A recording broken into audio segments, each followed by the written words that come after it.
ఓం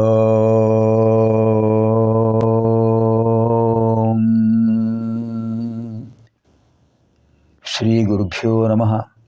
నారాయణం నమస్కృత్య నరం చైవ నరోత్తమం దేవీం సరస్వతీం వ్యాసం తతో జయముదీరయేత్. ఆదౌ దేవకిదేవి గర్భజననం గోపీగృహే వర్ధనం మాయాపూతన జీవితాపహరణం గోవర్ధనోద్ధారణం కంసచ్ఛేదన కౌరవాదిహననం కుంతీసుతాన్ పాలనం ఏతద్భాగవతం పురాణకథితం శ్రీకృష్ణలీలామృతం. ఓం క్లీం శ్రీకృష్ణాయ గోవిందాయ గోపీజనవల్లభాయ నమః. ఓం క్లీం శ్రీకృష్ణాయ గోవిందాయ గోపీజనవల్లభాయ నమః. ఓం క్లీం శ్రీకృష్ణాయ గోవిందాయ గోపీజనవల్లభాయ నమః. ఓం క్లీం శ్రీకృష్ణాయ గోవిందాయ గోపీజనవల్లభాయ నమః. ఓం క్లీం శ్రీకృష్ణాయ గోవిందాయ గోపీజనవల్లభాయ నమః. ఓం క్లీం శ్రీకృష్ణాయ గోవిందాయ గోపీజనవల్లభాయ నమః. ఓం క్లీం శ్రీకృష్ణాయ గోవిందాయ గోపీజనవల్లభాయ నమః. ఓం క్లీం శ్రీకృష్ణాయ గోవిందాయ గోపీజనవల్లభాయ నమః. ఓం క్లీం శ్రీకృష్ణాయ గోవిందాయ గోపీజనవల్లభాయ నమః. ఓం క్లీం శ్రీకృష్ణాయ గోవిందాయ గోపీజనవల్లభాయ నమః. ఓం క్లీం శ్రీకృష్ణాయ గోవిందాయ గోపీజనవల్లభాయ నమః. ఇదాनीं वयं सर्वे श्रीमद्भागवतमहापुराणे मोक्षपुराणे तृतीयस्कन्धे द्वाविंशतितमाध्याये प्रविशामः. శ్రీ మహావిష్ణువు కర్తవ్యాన్ని ఉపదేశించి వెళ్ళిపోయారు, అదృశ్యమైపోయారు. మైత్రేయుల వారు విదురుల వారికి చెప్తున్నారు. స్వయంభూ మనువు బ్రహ్మదేవుడి దగ్గరికి వెళ్ళి ప్రార్థించాడు. స్వామి, నా కుమార్తెలకు వివాహం చేద్దాం అనుకుంటున్నాను అంటే ఆయన అన్నారు, నీ కుమార్తెలలో ముగ్గురు కూడా తపశ్శక్తి సంపన్నుడు. నీ భార్య శతరూపాదేవి, నీవు కూడా నా సంకల్పంతో ఆవిర్భవించిన వాళ్ళు.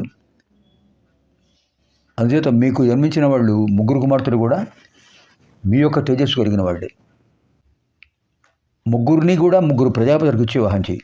మీ పెద్ద కుమార్తెను రుచి ప్రజాపతికి ఇచ్చి వివాహం చేయి. రెండవ కుమార్తెను కర్దమ ప్రజాపతికి ఇచ్చి వివాహం చేయి. మూడవ కుమార్తెను దక్ష ప్రజాపతికి ఇచ్చి వివాహం చేయి అని ఆయన చెప్పారు. తథాస్తు తథైవ కరిష్యామి అని చెప్పాట స్వయంభూమను.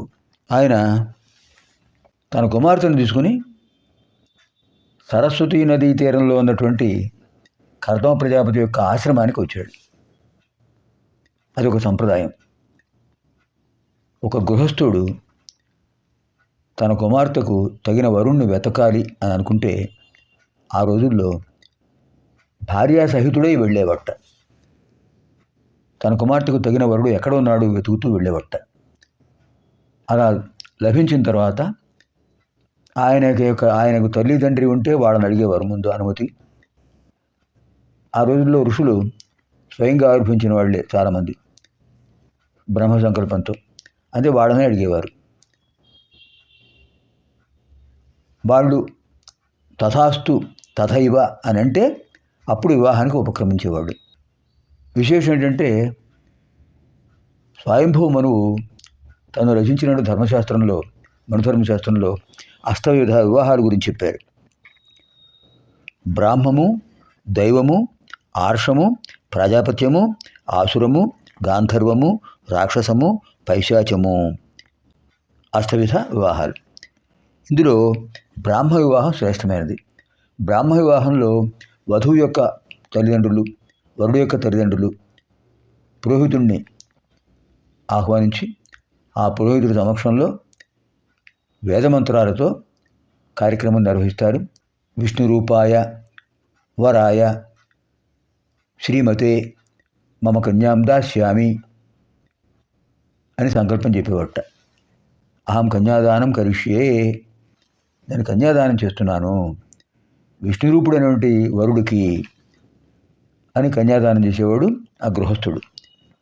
గృహిణి స్వర్ణ కలశంతో నీళ్లు పోస్తుంటే ఆ కలశోదకంతో వరుడు యొక్క పాదాలను ప్రక్షాళన చేసేవాడు గృహస్థుడు.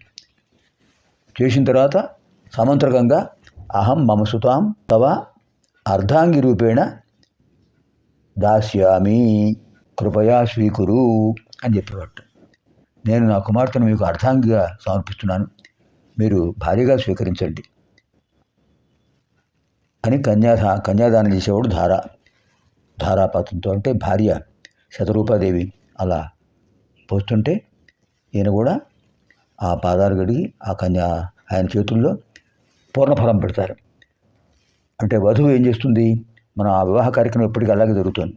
బ్రాహ్మ వివాహంలో పురోహితుడు సమంత్రకంగా వధువు చేతిలో పూర్ణఫలం అంటే ఏంటి, కొబ్బరి బొండ పసుపు కుంకుమ అలంకరించి ఆ చేతిలో పెడితే ఆవిడ చేతుల్ని ఈ గృహస్థుడు ఇద్దరు కూడా తమ కుమార్తె యొక్క చేతుల్లో ఉన్న పూర్ణఫలాన్ని ఆమె చేతులతో అలా పట్టుకుని వరుడు యొక్క చేతుల్లో పెట్టి, మీరు పూర్ణఫలంతో సహా నా కుమార్తెని స్వీకరించండి, గృహస్థులు అవ్వండి అని ప్రార్థించేవారు.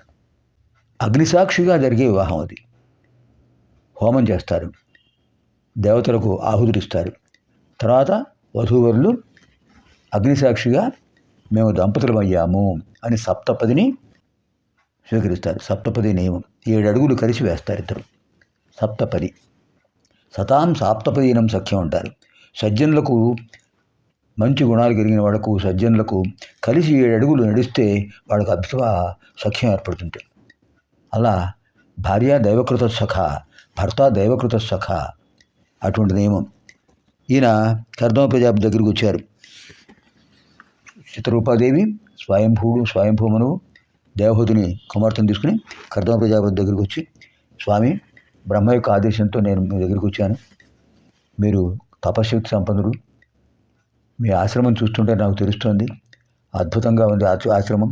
ఒక పక్క ఫలవృక్షాలు, ఇంకొక పక్క పుష్పవృక్షాలు, అద్భుతమైన బిల్వవృక్షాలు, పలాశ వృక్షాలు, బదరీ వృక్షాలు, తర్వాత జంబూ వృక్షాలు, జంబూఫల వృక్షాలు అంటే నేరేడు, పలాశ వృక్షం అంటే మోదుగు చెట్టు, బిల్వవృక్షాలు మారేడు చెట్లు, బదరీ వృక్షాలు రేగు చెట్లు, అశ్వత్థ వృక్షాలు, వటవృక్షాలు, శోభాయమానంగా ఉంది ఆశ్రమం. పరస్పర వైరుధ్యం కలిగిన జంతువులన్నీ కూడా చాలా సంతోషంగా కలిసి తిరుగుతున్నాయి. ఆవు, పులి, పాము, ముంగిస, సింహము, ఏనుగు అన్నీ పరస్పర మైత్రీభావంతో ఆశ్రమంలో తిరుగుతున్నాయి. ఎంత గొప్ప తపశక్తి మీది అని నమస్కారం చేశారు ఇద్దరు కూడా. వయసులో చిన్నవాడైనా తపస్సులో వృద్ధుడు, జ్ఞానవృద్ధుడు గనక శతరూపాదేవి స్వయంభూమను ఇద్దరు కూడా ఆయనకు నమస్కారం చేశారు.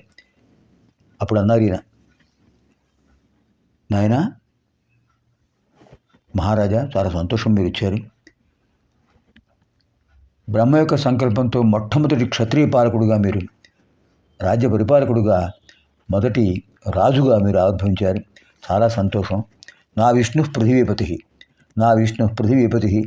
విష్ణువు కానివాడు పృథ్వీపతి కాలేడు. అంటే శ్రీ మహావిష్ణువు యొక్క అంశతో ఆవిర్భవించారు మీరు మీ ధర్మపత్నితో సహా మీ కుమార్తెను తీసుకుని ఆ ఆశ్రమానికి రావడం నాకు చాలా సంతోషంగా ఉంది. ఏం పని మీద వచ్చారు అని అడిగాడు. తెలుసు ఆయనకు. అప్పుడు ఆయన అన్నాడు, స్వయంభూముడు, మహానుభావ, నేను బ్రహ్మావర్త దేశానికి రాజును. మా రాజధాని బర్హిష్మతి నగరం. నేను మీకు పూర్ణఫల సహితంగా కన్యాదానం చేద్దామని వచ్చాను. తథాస్తు అన్నట్టు ఆయన. ఆ దంపతుల సంతోషానికి హద్దు లేదు. అంతా బ్రహ్మదేవుడు చెప్పినట్టే జరుగుతుంది. కర్దమ ప్రజాపతి చెప్పాడు, నేను కూడా భగవద్ ఆదేశంతో మీ కుమార్తెను నేను భారీగా స్వీకరిస్తున్నాను. ఈ క్షణం నుంచి మీ కుమార్తె నాకు అర్ధాంగి. అద్భుతంగా అక్కడే సరస్వతి నది తీరంలోనే ఆయన ఆశ్రమంలోనే పరమ వైభవంగా దేవహూతి కర్దమ ప్రజాపతులకు వివాహం జరిగింది. ఇది శ్రీమద్భాగవతే మహాపురాణే పారమహంస్యాం సంహితాయాం తృతీయ స్కంధే 12వ అధ్యాయः. స్వస్తి.